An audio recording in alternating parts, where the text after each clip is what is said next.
But when there's a breakup, it's exceedingly hard, especially if the person is young. If you look at suicides after breakups, those are far more common in younger people than they are in older people. Why? Because the relationship represents the whole future. They have no concept that they know there are other people, but it sort of feels like the whole world is shutting down. So in breakups, what's happened is the person is no longer available in time and space, but it's almost as if the brain has to think that the person is gone in time and space. This has become much harder with social media, right? Because people can check up on people, they can hear from people. In the old days, like when I was growing up, you just took the phone off the hook, or you diverted your attention. Now we are constantly renewing that the person is still there. And so love and the loss of love and the death grief are virtually identical. It's that motivational state. And this is why it's so hard to not reach out to somebody that you really miss and want back. I saw a study last week that had researchers asking participants to rate emotional and physical pain of a breakup. They found that women tend to be more negatively affected by breakups, reporting high levels of both physical and emotional pain. But while breakups hit women the hardest, they tended to recover more fully. Men, on the other hand, rarely fully recovered. I thought that was very interesting. I wasn't too sure what that meant. How comfortable one is feeling their feelings, is male or female, is going to strongly dictate how quickly one moves through grief. This is the same thing as trauma. The more willing someone is to feel the full depth and intensity of the feelings that they associate with that trauma, the more quickly they're going to move through the trauma. But people use a number of strategies. They use distraction. They use states like, they sublimate to things like anger and avoidance of various kinds in order to not feel the traumatic feelings or not feel the breakup. People will, try and self-soothe with alcohol or try and self-soothe with multiple new partners or whatever it happens to be. It doesn't work.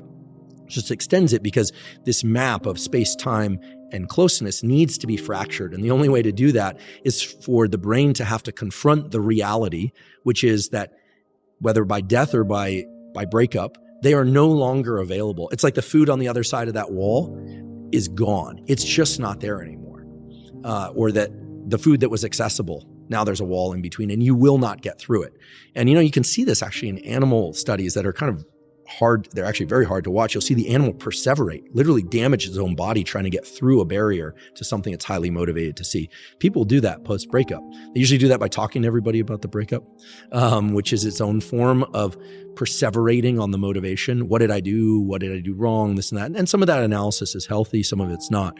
Now, why would one group be more, let's just say, effective at dealing with breakups? It's probably the ability to really feel the full intensity of how sad it is and be able to confront that. And here I'm a male. I've only ever lived in a male body. So all I can tell you is that I think from a very early age, there's an ability that at least I'm sure it transcends to women too, or extends to women too, but learning to pack down feelings, right?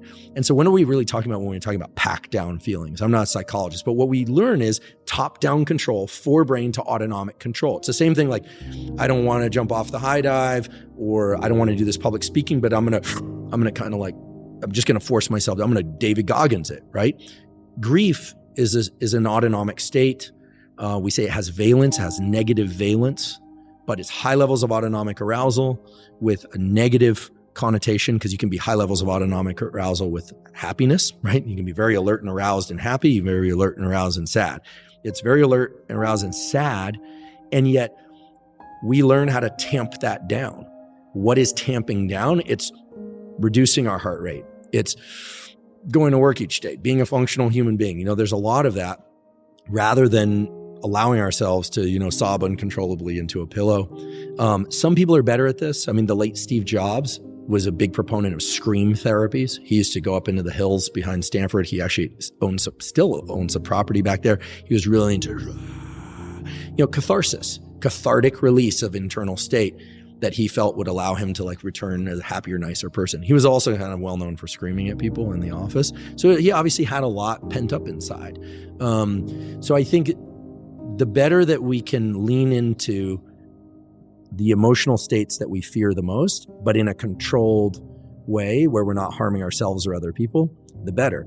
The more that we try and avoid that and we try and sublimate or just, and I've done this, so I'm speaking from experience, I would use the anger or the sadness from an experience to just work 10 times longer, 10 times harder, to just get that much more focus. You're taking that autonomic arousal, that narrow aperture and that energy, and you're putting it onto something that moves your life forward. So in some cases that's good because you still need to function.